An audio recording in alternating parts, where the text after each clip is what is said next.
Good morning. I'm Ann Schindler, and this is First Coast Connect.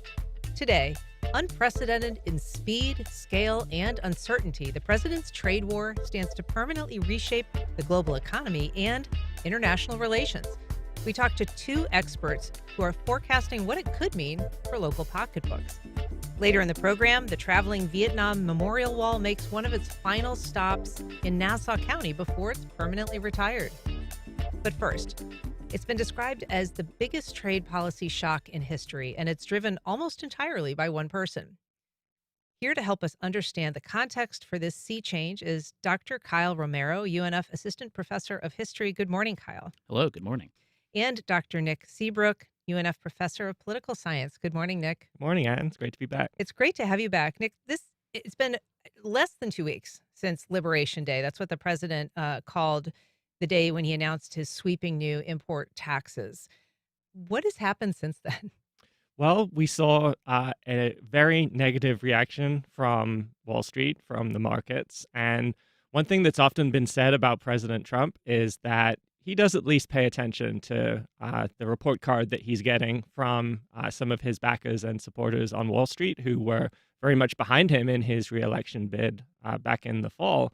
And we've seen some evidence that he is at least prepared to adjust course based on perceived negative economic effects. He himself remarked that some of the changes in the bond market that he observed after Liberation Day were at least partly responsible for his decision to put a 90-day pause on the very large reciprocal tariffs that he had put in place on Liberation Day. But as has been the case throughout his second term so far, we're in a position of significant uncertainty. We see these tariffs being put in place, but we don't know if they're going to be permanent, if they're just a negotiating tactic, or if we're going to see them rolled back based on negative economic effects that the administration sees. And that uncertainty is really the biggest downside of the policy approach that he's been taking. And we know that early on when the stock market sort of cratered in response to these tariffs, the president was sort of saying, hang in there,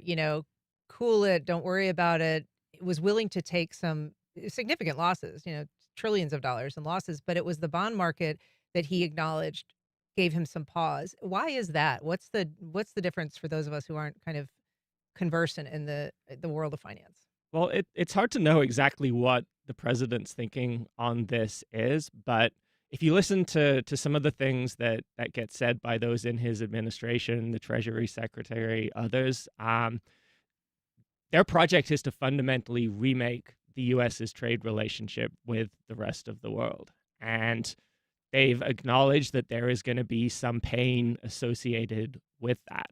But they want to make sure that the American people, to the extent that they are on board with the Trump project, and they did reelect President Trump by a small but significant margin in the 2024 election. They want to make sure that people remain on board throughout this. And when you start to see the kind of negative economic effects that suggest that we're heading towards a recession, that suggest that we're heading towards massive job losses, a massive economic slowdown, that seems to be sufficient for the president to at least hit pause on this, whereas we've seen just how large these swings in the stock market can be. You can see trillions of dollars of value erased in the morning that suddenly get restored later in the day, even based on a rumor that the president was going to pause the tariffs. But when it looks like we're perhaps heading towards a recession, that I think is something that the president does want to avoid. And Kyle, there are, there are a lot of voices about kind of what these moves might be aimed at accomplishing. Not a lot of understanding for sure, but one of the stated possible goals would be reindustrializing the U.S., bringing manufacturing back. Some say tariffs are just going to raise more money for the United States, but that would sort of run in conflict with the reindustrialization goal. And then some just say it's a negotiating tool. Do you have are any of those shaking out to seem more likely than another? Mm. Yeah, so I think historical analogies are useful in some cases for this. But of course, part of President Trump's campaign, as well as his administration, has been a kind of nostalgia for a mythologized past, a reindustrialized America like a post-World War II America, a America with a high tariff, like America in the late 1800s, right? So these things are not congruent historically. um, so the slogan "Make America Great Again" is rooted in this kind of nostalgia for a past where America was industrialized, where America produced net goods. Trump's obsession with trade deficits, right, is kind of based in this. So I think there is a usefulness here in history for how the Trump administration sees the future, a belief that a tariff will restore this kind of industrialized past. But it really seems, based upon kind of historical case studies, the narrative to now, that that is not the case, right? So in the post World War II period, when the United States was the net producer of about 48 to 52% of the world's goods from 1947 into the 1950s. That was a world of largely unrestricted trade. So the U.S. domestic tariff was extremely low, and the U.S. was the world leader in negotiating reduced tariffs throughout the world through the Global Agreement on Tariff and Trade. So I think there is a kind of, like with many things, the Trump administration, a kind of mishmash of ideology, of historical narratives that are trying to recapture some past, but that kind of pick and choose sections based upon the desires of different parts of the administration. I mean, to be clear, history has judged, periods of high tariffs in the past. Mhm. What do we know from that lesson about, you know, the prospect of just increasing tariffs across the board? Mhm. Yeah, so tariffs are a relatively blunt instrument for things like this. Of course, before 1913, the tariff was basically the sole way that the federal government collected money. This 1913 is when the first U.S. income tax is placed. Sorry, that is when the first U.S. income tax is placed after the Civil War, um, where there was a short-term income tax. So I think the tariff is a way to raise revenue, but post 1913, especially post World War II, it has been not extremely useful for industrializing the United States, and especially now we're in a very different world. This is not the 1880s. This is not a world where the United States is receiving massive amounts of immigrants from around the world, where low tech industry producing things like cars, steel, oil is the driver of the U.S. economy. Instead, the U.S. economy is driven by the high tech sector, high tech engineering, computer engineering, digital products, things like that. The U.S. is largely a service economy nowadays. So this belief that tariffs will reindustrialize the United States is rooted in a kind of world of 100 years ago, where there were multiple industrializing nations, whereas now we live in a more highly industrialized society.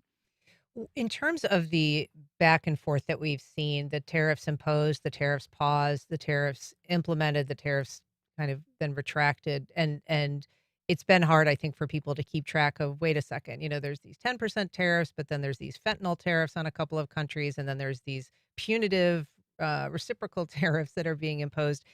Um, do we have a sense? I mean, I've seen some reports about the effective tariff rate on an average family having gone from about 3% before Trump's inauguration to 27% today. I think that that's a study that Yale did, but it seems to be a constantly shifting prospect. It is constantly shifting, but we've had a rather circuitous route to get here. But we have now kind of ended up in a place that is approximately what President Trump campaigned on in the 2024 election, which was 10% tariffs across the board. The idea behind that being that it will boost American manufacturing, that coupled with other strategic investment will allow the US to reindustrialize, to increase its industrial production capacity, which is important because we're facing a major geopolitical rivalry with China. And that is the other component of what he campaigned on, which is considerably higher tariffs on China in order to counter the effect that the huge manufacturing gulf between the US and China might have in the event, say, of an invasion of Taiwan or some other escalating geopolitical conflict with China. So we have arrived at that place. Now it remains to be seen whether we will stay in that place. And while economists generally across the board, conservative, liberal, centrist, tend to think of tariffs as being not an especially effective tool, generally not something that is desirable as part of a nation's economic policy, there are those who disagree with that And we've kind of arrived at the position, the kind of tariff regime that economists like Cass, one of the supporters of the president's policy, suggest can put us on that trajectory. But it's important, if the president is gonna follow through on that policy goal, to stay the course and have some stability, because this shifting back and forth is ultimately what is causing more damage to the economy than just picking a tariff policy and sticking with it, even if there are negative effects there. And tariffs are designed to raise prices for American consumers. If the tariffs are not raising prices on imported goods, the kind of things that Americans buy every day, then they are not working by definition. But if we see this constant shifting back and forth, and if that continues, even the potentially beneficial effects that we could see down the road are not really going to materialize with that uncertainty. And that cost that you're talking about, whether it remains fixed or not, now estimated to be about $4,700 per household, Kyle. Is that something that is a pain that the American people are okay with putting up with in terms of the long-term goals that the president has laid out? Mm. Yeah, I mean, I guess we'll see in the future, right? But it seems from polling that this is not the case, that this is something. And it seems, too, I think historically, tariffs have a more kind of delayed reaction in how they come to affect people. So prices of goods will go up in small ways, but then you encounter once supply chains get disrupted, years down the line, things go up not 10% or 30%, but 80%, 100%. So I would say, kind of just looking around right now at polling, at the kind of general response, at Trump's very own response to the kind of 90-day suspension, that there is a sense that even if the American people are not feeling this as much as they will in the future, that there is some reaction so far.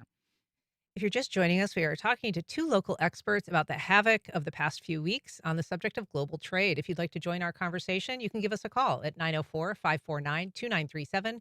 You can email us at firstcoastconnect@wjct.org, or you can reach out on social media. And we should say, both of you are going to participate in a event at UNF. It's a discussion about these very facts tonight from 5 to 6:30 at the University Center at UNF. You're also going to be joined by an economics professor, a colleague of yours, Russell Triplett.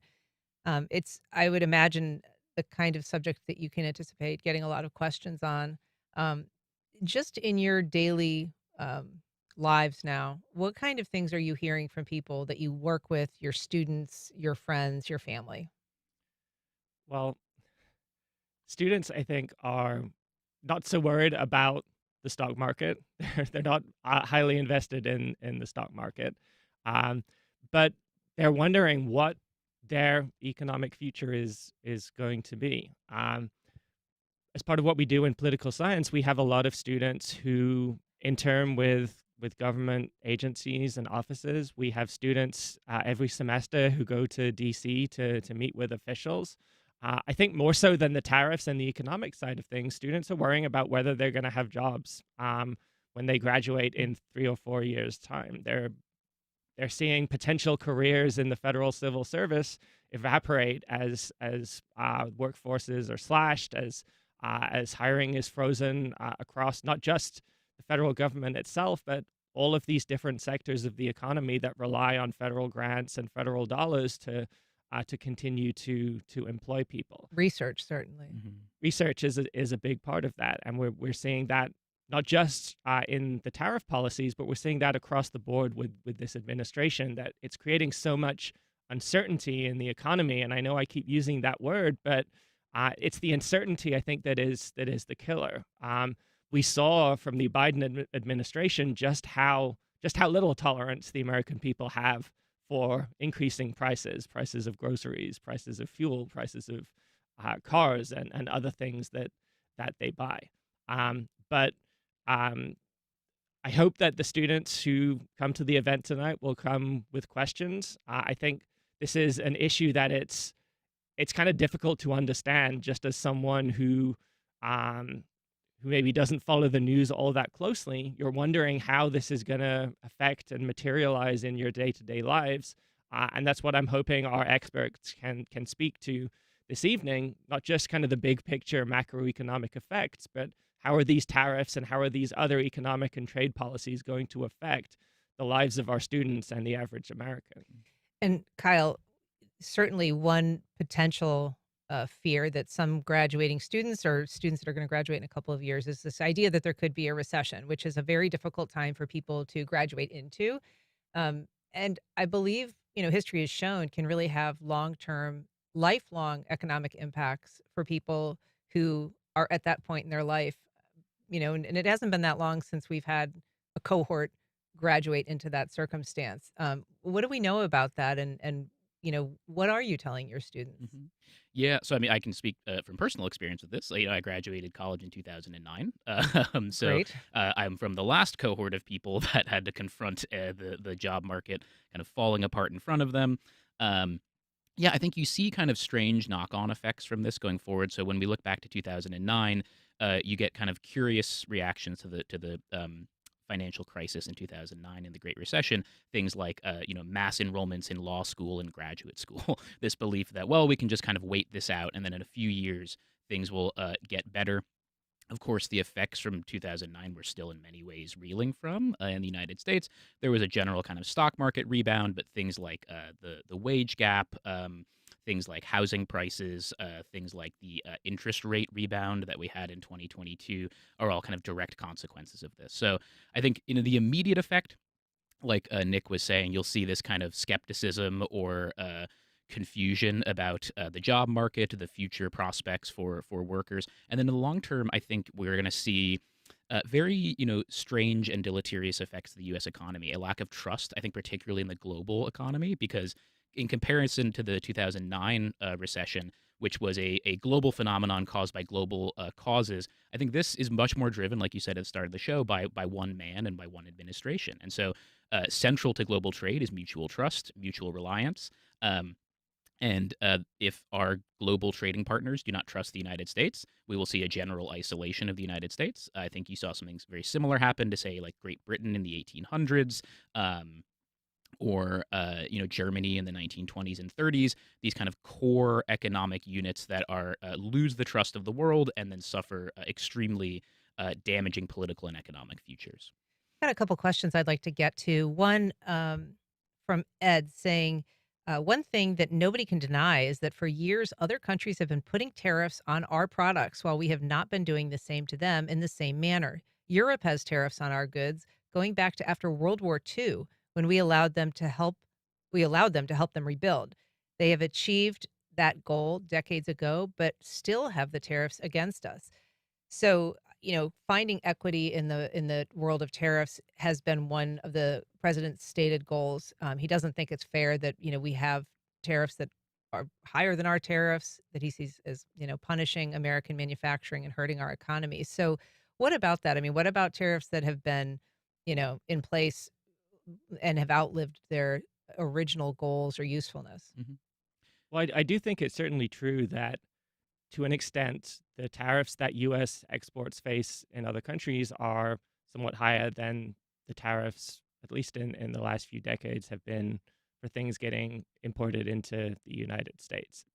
And if all President Trump had done was to equalize those tariff rates, to impose tariffs that correspond to what other nations are charging the United States, I think that would have been much less disruptive and would have probably not met with the kind of negative reaction that we've seen. But in fact, the tariffs that he has imposed are vastly larger than those that other countries place on U.S. goods, and the reason being that these so-called reciprocal tariffs were not actually based on any kind of analysis of either the direct tariffs or even other types of trade barriers that other nations have on U.S. exports. It was merely based on the existing trade deficit. Um, and so we're seeing tariff rates, even with the 10% across the board, that are actually considerably higher than the tariff rates that other countries impose on the U.S. We also have a question from John. He says he wants to know how people can take the tariffs seriously when Trump says they're paid by the exporters when we all know the importers will have to pay them. Yeah, I think a big problem with this moment is, as we mentioned before, the uncertainty and it's the seeming kind of arbitrariness of these tariffs, right? So the fact that the president has complete and total control over reciprocal tariff placement, you get these kind of issues surrounding factuality, right? So, of course, a tariff is an import on goods that a company pays, but those prices are passed on to consumers almost always. Um, so in some ways, this is like I think many things that President Trump says, which there are some elements of truth, but of course obscuring the kind of economic reality. So I think this questioner's point is excellent, right? That trust is something that is very hard to build and maintain, and so yeah, I think that there could be a lot of issues with that in the future. Speaking of trust, there have been some concerns that doing this kind of piecemeal negotiating or, um, you know, dealing with other countries, whether it comes to tariffs or anything else, that it kind of opens the door for corruption. That if you are asking countries or certain kinds of industries to pay more, but they have an opportunity to change your mind, that basically creates a vacuum into which people will be pushing for policy changes based on satisfying the president in one way or another.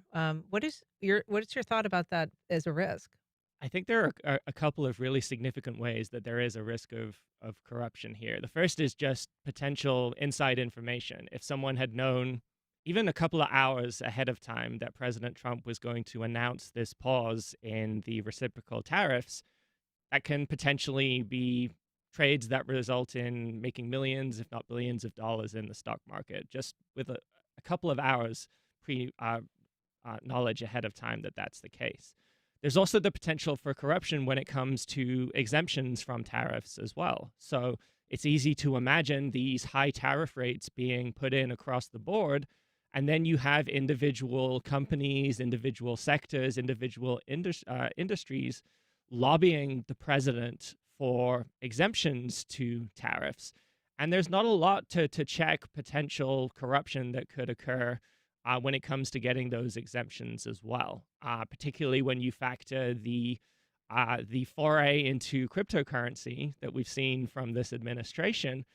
That just creates more avenues for money potentially to flow to the administration and to administration insiders in ways that it's very difficult for the public to track or even know about that it's occurring. And Kyle, just briefly, this some have tried to spin this back and forth as sort of economic mastery. I know that House Speaker Mike Johnson said after the pause on the reciprocal tariffs for 90 days, "Behold the art of the deal." Do you have a sense as to kind of how history will look at this period of economic uncertainty and back and forth? Mm. Yeah, so I think it's tough to say. You know, we're living in this moment right now. But I think the narrative around Trump, especially from his first administration as well, is always trying to find these kind of explanations and grand narratives for things. But I think the lessons that looking back at the first Trump administration that we can learn is that the things that Trump favored the most were unilateral actions that he could enact for whatever reasons he chose. Some of which seemed to be enriching himself personally. Some of which seemed to be benefiting his base, benefiting his allies, things like that. So I think looking at this from this very moment, it is tough to say, but it would seem to me from the lessons we learned from the first administration that this is a kind of the actions of a president that is seeking to benefit use the powers he has to benefit himself and his constituents in the ways that he sees fit. Well, there's so much to talk about. The event tonight is called Trade Wars, a conversation on tariffs. Again, it's at the University Center at UNF. It is marking the 50th anniversary of the end of the Vietnam War with a special ceremony and a visit from the Wall That Heals, a replica of the Vietnam Veterans Memorial in Washington, D.C. Joining me to discuss the significance of the 50th anniversary commemoration is John Beasley, Mayor of Hilliard. Good morning, Mayor. Good morning.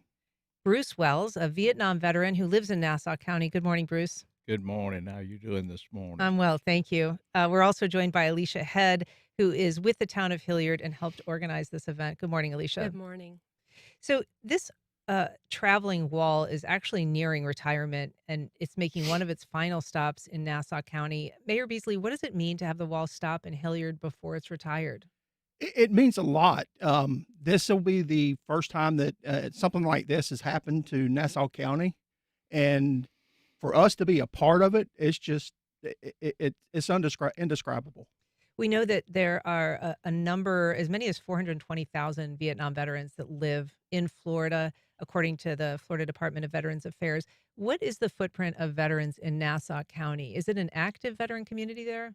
It is, and I think some of the people here could speak more to it. But yeah, growing up, I know that I had a lot of friends that were in the military, and now being a part of the town as the mayor, we have people that retire to Hilliard. We don't have a base in Hilliard. We don't have that which would draw people, but we do have a lot of veterans that reside in the town of Hilliard. Sure, and a lot of people that I imagine, served in Jacksonville or retired in Jacksonville and then just love Nassau County. Bruce, you spent 2 years in the military. You're a veteran of that war.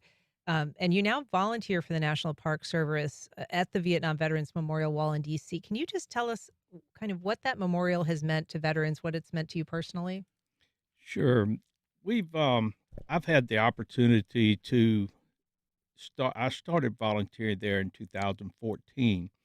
Um, and when a veteran comes to face his past, it is special to him. And to be there to witness that, to be able to find a name of a friend that they lost and make a rub of that name and just bring that name back to life for that person is special. Um,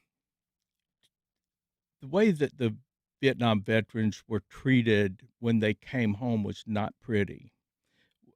And I've heard so many stories, but I've heard one story that had a positive and a negative outcome. One young man had come home from Vietnam, and his desire was to just find a steak dinner. So he gets off an airplane. He goes into the airport, goes out of the airport with his uniform on, looking for a restaurant, walking down the street, and someone spit in his face. And then a young lady was told that story, and it made her mad. And her name was Alice Kratz. Alice Kratz was a 13-year-old girl that her grandfather told her that story. And when Alice was 13, she began to raise some money for a group of Vietnam veterans in Kalamazoo, Michigan, to help them get a honor flight to Washington, D.C. to spend the day at the memorials and visit the Vietnam Memorial. It was June the 18th, 2022. I happened to be there the day that group of 82 Vietnam vets came, and each one of them had a guardian with them, and also Alice Kratz was with them. Alice came because in 1 year, Alice Kratz raised $140,000 and paid for that group to come to Washington, D.C. And there you have the negative part, now the positive part. What a great story this young lady has. What a great future she has, and the heart she has is just unbelievable. And I was privileged to be there that day when she came. Do you feel that this wall, this memorial in D.C., has helped heal some of that wound, that rift that Vietnam veterans felt upon their return? I can tell you what it's meant to me personally. Um, I've been married for 53 years, and I was married to this woman whenever I was in Vietnam. And to be honest with you, that woman should have kicked me to the curb within the first 5 years of our marriage because I wasn't very nice when I come home. But my wife has always supported me. She had faith in me. And when I told her what I wanted to do and go up and be a part of that wall and volunteer, she didn't bat an eye. She supported me on it. And because of these stories that I hear and get to live, They have helped me heal, and it's made our life together a wonderful life. Just absolutely, uh, I'd marry this girl again. That's that's a wonderful story. Alicia, this is something that you really took on to try to bring this wall to Nassau County.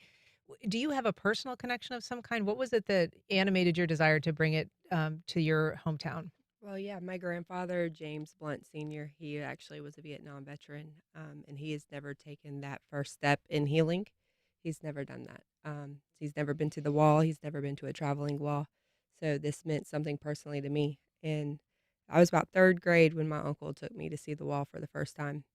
And he explained to a third grader what Vietnam was. And I remember seeing that wall, and it looked like it was 50 foot tall, and it went on for miles, and it was massive. And I knew how heavy it was. So it's full circle for me to be able to be a part of it and bring some healing to Nassau County. And do you think he's going to come to this memorial wall when it comes to town? I hope so. But he hasn't decided? He's up in the air still. What is the reluctance, if I can ask? There's so much that he hasn't spoke of about it, and that silence tells me a lot more. Mhm. So there's still a lot. He lives with Vietnam every day. What are you hearing from the community that this is coming? And as we say, it's very close to the retirement of this wall, which has been traveling the country. It's actually been here. WJCT Mhm. hosted it a few years ago at Metro Park when it was in town. But it's nearing the end of its touring life. Yeah, so it's actually been in Fernandina Beach about 20 years ago. It was here in Jacksonville. The wall's being decommissioned, is what we're being told, and it will be set up permanently in Melbourne. So it just will no longer travel. And I know that the DC Memorial, one of the big um, features there, as you noted, is kind of being able to record the name of someone by using some chalk or charcoal against the name. Is that something that can be done on this traveling wall as well, or does it not have that same surface? You can, You can. and we will be. And so, are you going to be at the event? When it's there, are you going to be also volunteering, or are you going to be going there as just a former veteran? Oh, I'm gonna be volunteering. To me, it's really what I should be doing, telling those stories. There are 58,281 names on that wall, and every one of them have a story. Did you know that how many women are on this wall? Do you know how many are? I don't. There are 8 women on this wall. Mm. They were all nurses, and they played a big part of the survival of those that were in Vietnam that were wounded. Sure. Just it's uncanny to know what these nurses did for the men there. I want to take a call. Brittany in Riverside. Brittany, just briefly, if you can, go ahead. Hi, good morning. I was just calling in. I have small little ones, and I'm planning on bringing them to the traveling wall. How best can I prepare my little ones? They don't know the impact that the war had. What do you recommend? That's a great question, Brittany. What are your thoughts? Bring them to the wall. We are going to be hosting field trips from schools. I love talking to the children, our young people. Understand our young people. I was a young person at one time. I was 20 years old when I went there. I was just a kid when I came home. And they're not far from being that same age. And I will tell you, I have a lot of faith in our youth today. The youth of today, I've seen at the wall, and they will come and they will ask questions. And I put my faith in them because if we don't have faith in them, our country's gone. They will step up and do whatever is necessary to keep this country safe. I promise you. I've known a lot of young men over the years that I have actually dealt with that have been in the service and did their part, and they're still doing it today. Well, thank you for your service. Thanks for your volunteer work, Bruce. Alicia Head, Mayor John Beasley. The event is in town from April 17th to the 21st. There's a number of events. Is there a website people can get more information, Alicia? Yes, they can go to Town of Hilliard, Vietnam Voices, or you can go to Facebook. There's an event, Vietnam's Voices as well. We have something every day going on, and the wall's not open to the public every single day. We will open it to the public on Saturday morning, and it'll be open 24 hours a day until it leaves on Monday. All right. Well, thank you all so much for coming in today. I really appreciate it. All right, thank you. Thank you. All right. Up next, we talk to One Jack's honoree year career in the banking industry. Debbie Buckland has distinguished herself as one of the region's most dedicated volunteers and philanthropists. This year, she is being honored with a One Jack's Humanitarian Award, and she joins us now. Good morning, Debbie. Good morning, Ann. We're also joined by Elizabeth Anderson. She is the CEO of One Jack's. Welcome back, Elizabeth. And we're joined by the person who nominated Debbie Buckland for her award, WJCT Public Media President and CEO, David McGowan. Good morning, David. Good morning. So, Debbie, you have served on literally dozens of boards. You have received awards from so many agencies around town, recognizing your work, your volunteerism, your philanthropic dedication. And you also serve on the board here at WJCT. But what is it that draws you to volunteering and community service? That's a great question. And I'm so happy today I get to show up with two of my favorite leaders. So, over the course of my life, I have sought platforms that allow me to leverage my banking and finance expertise to inject sustainability into models so that they can live after I'm gone and after, you know, so many organizations don't run themselves with an eye to creating sustainable business models For And doing good work in the yeah, present, but not necessarily finding a way to make that last into the future. exactly, Yeah. exactly. And I've been fortunate, I've always worked in banking and finance, and the organizations that I've worked for have allowed me a platform to do that work and aligning it with driving success in business for business. And, I've been able to watch job creation. I've been able to watch leaders develop and do good work within the community, creating more jobs, driving economic development. And it's powerful when you can synchronize your work every day with what you're doing philanthropically. I understand that one of your earliest jobs was actually as a bank teller. And so, although your recent years have been at the upper echelons of the banking world and as an executive, you really kind of worked your way up from the inside. I evolved up. Evolved Yeah. up. And I'm frequently asked what my plan was when I started, and I really didn't have one. I didn't have a plan. Show up and work to do my part. I was laughing with my friends earlier this morning on a text stream that it's about injecting sanity sometimes into difficult situations because, in Where do you find that serum? Because I'm interested in injecting some yeah, sanity. good luck with that. It's like staying the course every day. Mhm. And,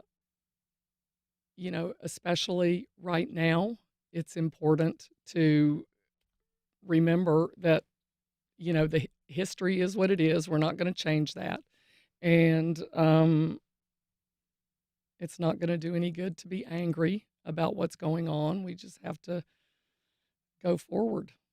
It is certainly, as we said in our our first segment, a time of economic uncertainty. I imagine that has a lot of ripple effects in the philanthropic community, not just, and the banking industry.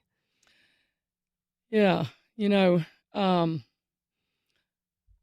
yes, uncertainty is informing every aspect of our life right now, and especially in my world. I live in and work in and interface with business owners mostly, and they're scared right now because it's difficult to plan. Um, we're watching closely in the banking space to see what's going to happen, and hoping for the best. We're going to take a short break. We'll be back on the other side in Mayo Clinic, working to conquer the unconquerable by developing innovative regenerative medicines and biotherapeutics to help people with chronic medical conditions. More at mayoclinic.org/Florida. AARP Florida believes that volunteering is a meaningful way to give back to the community and get involved. To make a difference and volunteer with AARP, details are at aarp.org/FLvolunteer. Let's play. As the crack of the bat echoes across blooming fields, Film at WJCT Studios presents a heartwarming celebration of America's favorite pastime. April 30th, we're hosting a special screening of EFIS, a charming indie gem that captures the spirit of community, nostalgia, and the magic of the game. With humor and heart, EFIS is a tender tribute to the game, the people who play it, and the moments that make life meaningful. Visit WJCT.org/film for tickets.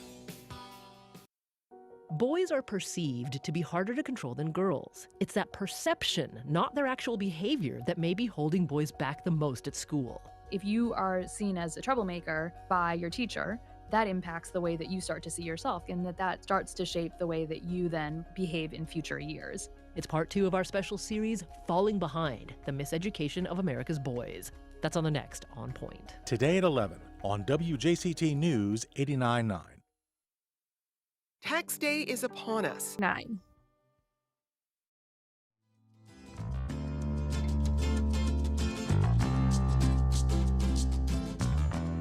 Welcome back. Well, once again, I am joined by One Jack's Humanitarian Award honoree Debbie Buckland. We're also joined by One Jack's CEO Elizabeth Anderson and WJCT Public Media President and CEO David McGowan. I'm not supposed to be messing up your title there, sir. David, you nominated. He can handle it. He can handle it. You nominated Debbie for this award, for this recognition. Can you tell us why? I mean, obviously you know her from the WJCT board, but what is it about her that you thought was worthy of this recognition? Well, I think, if you look at Debbie's service in this community over a period of many, many years, it's just really an incredible track record of giving. And I don't mean just giving financial resources. I mean giving of time and energy and talent that it takes to actually help organizations succeed and thrive. And as Debbie said, she's been so focused with us as well here at WJCT on our work to create a long-term sustainable organization that thrives in virtually all circumstances. And clearly, this circumstance that we're in right now, where information, reliable information, is at a premium, is a situation, in some ways that we were built for. So I think when you look at Debbie's service across JTA, the United Way, the Women's Giving Alliance, virtually every single important initiative in the public service arena in this community has been helped or led by Debbie Buckland. So it's just an incredible record, and I think we're honored to have her on the WJCT Public Media Board, and honored to participate in her, her honor as a One Jack's Humanitarian Award honoree. Yeah. Elizabeth, we've talked a little bit before about this set of honors, and obviously, it is a slate of luminaries. But what is it? I mean, for people who are looking at this from the outside, what is One Jack's communicating to the community when you present these people as humanitarian, award winners? I think Debbie said it best. She said, that she has lived her life getting up and showing up every day, one day at a time, and doing the work. And that is what will drive us through this period of uncertainty. And I think when we are looking for humanitarians and when we're looking to inspire the community to do humanitarian work, we can't get caught up in the uncertainty and the fear. It's about waking up each day and doing the work. And Debbie does that as good as anyone else. Debbie, you are being recognized this year alongside some very prominent change makers. Mayor John Payton, who was on the program earlier, Dr. Charles McIntosh, who's a philanthropist and the first Black pediatrician in Jacksonville, Dr. Janetta Cole. What does it mean to you to be recognized with that group of people? Well, it's so humbling. I can't even just I was really surprised when I got the call about the nomination. And I remember I shared with David and Elizabeth the first humanitarian awards I attended. I remember it when I came to Jacksonville in the early 2000s. And I remember seeing Audrey Morales. It's a very vivid memory for me. And for someone like me who just, has been just doing my thing every day and, working to contribute. And it sounds kind of corny, but just, to show up and be a good citizen. And yes, to look at the body of work and contribution that I personally have had, I'm very proud of that. And I think particularly, I don't know if you see if it's even in my bio, but an anchor for a lot of my work and investment and affiliation has been around supporting women, both in their just personal development and ability. A lot of times for women, it's just about getting through the day.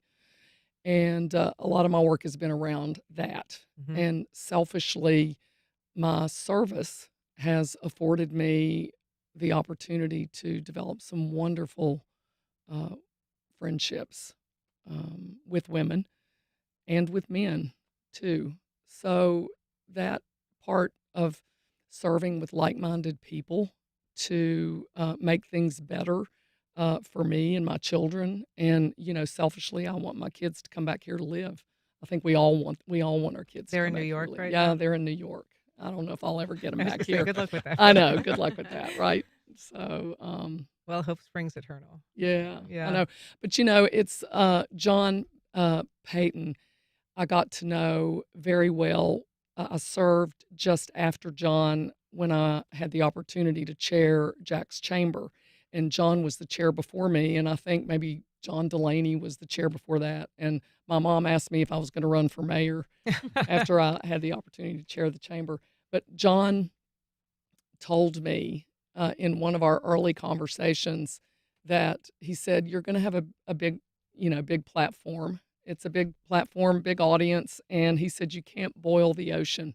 He said, "You're going to want to do all these things." And I did, and we did. And along with the support of the board and the business community and Daniel and John, we launched the Elevate Women Work. I'm very One pot proud at a of- time, Yeah, right? just one at a time. Yeah. Well, Debbie Buckland, David McGowan, Elizabeth Anderson, thank you all so much for being here. Really appreciate it. Congrats on the award and the recognition. Thank you, Ann. It's great to be here. All right. Thanks. Thank you for listening. Join us tomorrow when we explore why Duval County's child abuse rate remains stubbornly high despite statewide progress. I'm Ann Schindler. You've been listening to First Coast Connect on WJCT News 89.9.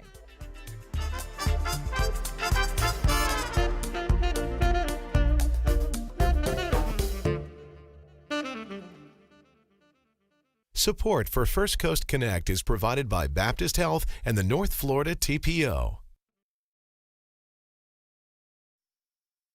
Baptist Health is a proud supporter of First Coast Connect. Baptist Health, committed to building a healthier community for all of us. More info at 202-4YOU or baptistjacks.com. The North Florida TPO is dedicated to transportation planning, funding, clean fuels, and new technologies for a vibrant, resilient, and connected region. More information available at northfloridatpo.com. DuPont Counseling Group is a team of therapists, psychiatrists, and counselors available to help with life's mental health challenges. Everyone needs help sometimes. More information can be found at jacksonvillecounseling.org.